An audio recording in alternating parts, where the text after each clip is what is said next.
இப்போ அந்த விசிட்டிங் கார்டில் நம்ம எப்படி பண்ணுறோம் அப்படின்றத பார்க்கலாம். இப்போ பார்த்தீங்கன்னா நம்ம ஏற்கனவே பார்த்தது போல் இது ஒரு பாக்ஸ் கொடுத்து இந்த பாக்ஸை நான் ரவுண்ட் பண்ணி வரைஞ்சிருக்கிறோம். இது போல் ஒரு ஷேப் நம்ம வரைஞ்சிட்டேன்.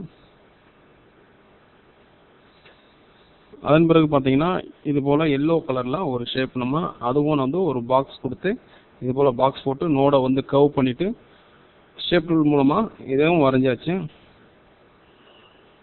அதன் பிறகு பார்த்தீங்கன்னா ஒரு மெஜந்தா கலரில் உள்ள அந்த பாக்ஸும் வரைஞ்சாச்சு. அதன் பிறகு பார்த்தீங்கன்னா கீழே உள்ள இந்த பகுதியை வரைகிறதுக்கு அதே மாதிரி ஒரு ரெக்டாங்கிள் டூல் மூலம் பாக்ஸ் போட்டு வரைஞ்சி இங்கே லைன் டூல் மூலமாக இந்த ஆப்ஜெக்ட் இது வந்து பாக்ஸ் கொடுத்து வரைஞ்சாச்சு. இதுபோல் இது லைன் கொடுத்து single line F line free hand tool மூலமாக கொடுத்து வரைஞ்சாச்சு. ஸோ இதுவும் செலக்ட் பண்ணிவிட்டு இதுபோல் லோகோ நம்ம வந்து தனித்தனியாக வரைய முடியும். இது ஒரு பாக்ஸ் போட்டு வரைஞ்சோம், இது ஒரு தனி பாக்ஸ், இது ஒரு தனி பாக்ஸ், இது ஒரு தனி பாக்ஸ். இதுபோல் லைனை வந்து தனியாக எல்லாமே வரைஞ்சிருக்கிறேன். கண்ட்ரோல் செட் கொடுத்து இப்போ நான் மறுபடியும் சேர்க்குறேன். இதுபோல் உங்களுக்கு ஏற்கனவே வரைகிறதுக்கு எக்ஸசைஸ் நம்ம பார்த்துக்கிறோம். தென் இந்த பெர்ஃபெக்ட் அப்படின்ற இந்த லெட்டர்ஸை டைப் பண்ணிவிட்டு இதுவும் வந்து வச்சுக்கிறோம். அதன் பிறகு இந்த லெட்டர்ஸை நம்ம டைப் பண்ணிவிட்டு இதுவும் வந்து கொண்டு வந்து ப்ளேஸ் பண்ணியாச்சு.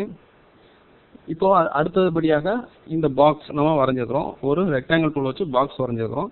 அதன் பிறகு கிரே கலர் எடுத்து கிரே கலர் அப்ளை பண்ணியிருக்கிறோம். ஸோ எக்ஸசைஸ் 2 நீங்கள் கிளியராக தெரிஞ்சிருந்துச்சுன்னா இது எல்லாமே உங்களால் பண்ண முடியும். இதோட அலைன்மெண்ட் நீங்கள் லெஃப்ட் அலைன்மெண்ட்டில் இருக்கதான் செக் பண்ணிக்கோங்க. இந்த டெக்ஸ்ட்டோட சைஸ் நம்ம டைப் பண்ணுறப்போ நார்மலாக இது போல் டைப்பிங்கில் வரும். இந்த டெக்ஸ்ட்டு கம்ப்ளீட் பண்ணி முடித்தோடனே கண்ட்ரோல் ஸ்பேஸ் பார் கொடுத்து நீங்கள் ஸ்பேஸ் பார் கொடுத்து ஷிஃப்ட் அல்லது பிக் டூல் எடுத்து நீங்கள் இந்த கார்னர் நோடை கிளிக் பண்ணி சைஸ் சிறியதாக நீங்கள் மாற்ற முடியும். இதுபோல் இந்த கார்டை வந்து நீங்கள் ஃபினிஷ் பண்ணிக்க முடியும். தேங்க்யூ.